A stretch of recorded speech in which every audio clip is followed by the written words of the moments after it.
Après plusieurs jours de pourparlers à huis clos à Khartoum, les autorités centrafricaines et les représentants des 14 groupes armés sont parvenus à un accord de paix. Au sortir de ces discussions, le commissaire à la paix et à la sécurité de l'Union africaine, l'ambassadeur Ismail Chergui et le ministre d'État chef de la délégation gouvernementale Firmin Grebada ont fait une déclaration à la presse. Je crois qu'aujourd'hui, c'est un grand jour pour la République centrafricaine. C'est un grand jour pour le peuple centrafricain dans toute sa dimension, dans toutes ses communautés. Nous venons de sceller un accord de paix entre le gouvernement et les 14 groupes armés qui permettra à nos sœurs et à nos frères centrafricains d'espérer définitivement mettre cette page douloureuse derrière eux, que vivre la réconciliation, vivre le retour de la paix effectif et s'occuper de leur priorité naturelle, à savoir donner la possibilité à leurs enfants d'aller à l'école, de pouvoir se soigner et par-dessus tout permettre à leur pays de se relancer au niveau économique et d'occuper la place qui est la leur dans la région et dans le concert de l'Afrique. La République centrafricaine est un pays qui nous tient à cœur. Il est important qu'aujourd'hui, au sortir de ces réunions ici à Khartoum de paix, que nous puissions inscrire définitivement ce pays membre de l'Union africaine dans la trajectoire de la paix, de la concorde et du développement. Et cet accord n'a de sens que si demain, tout un chacun, simple citoyen, fonctionnaire de l'État, membre du secteur privé, femmes, hommes, aînés, tous nous contribuons à sa mise en œuvre. Et sa mise en œuvre commence d'abord par le vivre ensemble, le respect mutuel, la promotion des valeurs africaines qui sont les vôtres et les nôtres. Donc je souhaite vraiment féliciter aujourd'hui le peuple centrafricain pour cet acquis important et exprimer toutes mes attentes pour que vraiment il nous prête main forte pour sa mise en œuvre. Et je ne saurais oublier le président Touadéra,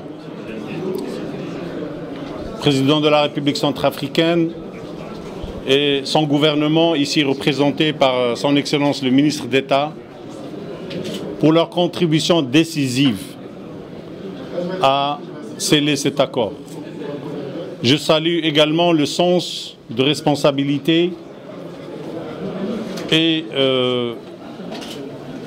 l'engagement des mouvements armés qui ont pu répondre à l'appel de la patrie pour privilégier un autre mode de dialogue et de concertation, celui de la paix, celui du dialogue, celui de la main tendue, pour qu'ensemble, toutes les filles et les fils de la République centrafricaine puissent conjuguer cet effort pour hisser leur pays à l'assaut des cimes.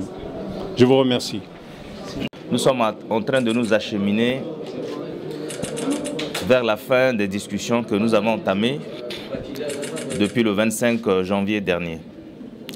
Comme je le disais tout au début, le président de la République, chef de l'État, nous avait demandé de venir discuter avec nos frères des groupes armés dans un esprit de paix, un esprit de réconciliation nationale.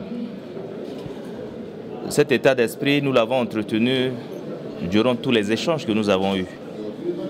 Grâce à Dieu, nous nous sommes entendus sur l'ensemble des questions qu'ils avaient posées au président de la République, chef de l'État.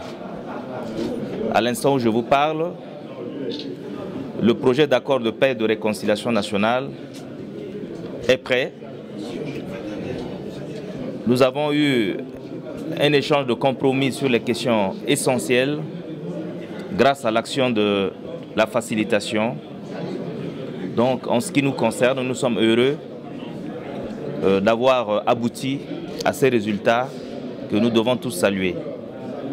Pour le reste, je garantis notre bonne foi quant à la mise en œuvre de ce que nous avons de commun accord arrêté. Je profite de l'occasion pour, une fois de plus, remercier les autorités du Soudan, plus particulièrement son Excellence Omar El-Béchir, président de la République du Soudan, son gouvernement, le peuple soudanais, pour tout ce qui nous a été offert et qui a rendu possible ces discussions.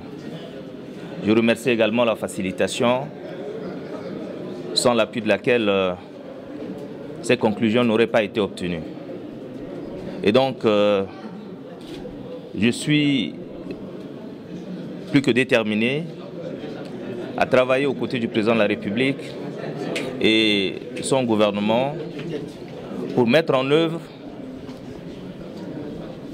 ce qui semblait être les points essentiels, ou ce qui semble être les points essentiels de ce qui constitue en réalité les réponses à apporter donc aux préoccupations de ces compatriotes qui avaient fait le choix de prendre les armes. Nous retenons la leçon, les enseignements, qu'avec les armes, on ne va pas construire ce pays, mais plutôt avec la paix. Je vous remercie. Je voudrais évidemment, m'associant à tout ce qui a été dit par mon frère le ministre d'État, aussi m'associer à ces félicitations au pays hôte, le Soudan, à son président Omar Hassan El-Béchir, pour les excellentes facilités mises à notre disposition pour atteindre aujourd'hui cet objectif noble pour la région, pour l'Afrique, pour le monde. Et je voudrais également rendre hommage à ceux qui nous ont toujours soutenus dans ce processus, nos collègues des Nations Unies. Jean-Pierre Lacroix, qui n'est pas ici parmi nous, mais qui nous rejoindra plus tard, mais également M. Parfait, ainsi évidemment que notre représentant spécial à Bangui. Donc à tous, merci, et à vous tous aussi, les membres des médias, merci pour votre soutien et votre accompagnement. Une cérémonie de clôture de ce dialogue est prévue demain 3 février, ici à Khartoum, capitale soudanaise. La signature de cet accord sera effective à Bangui.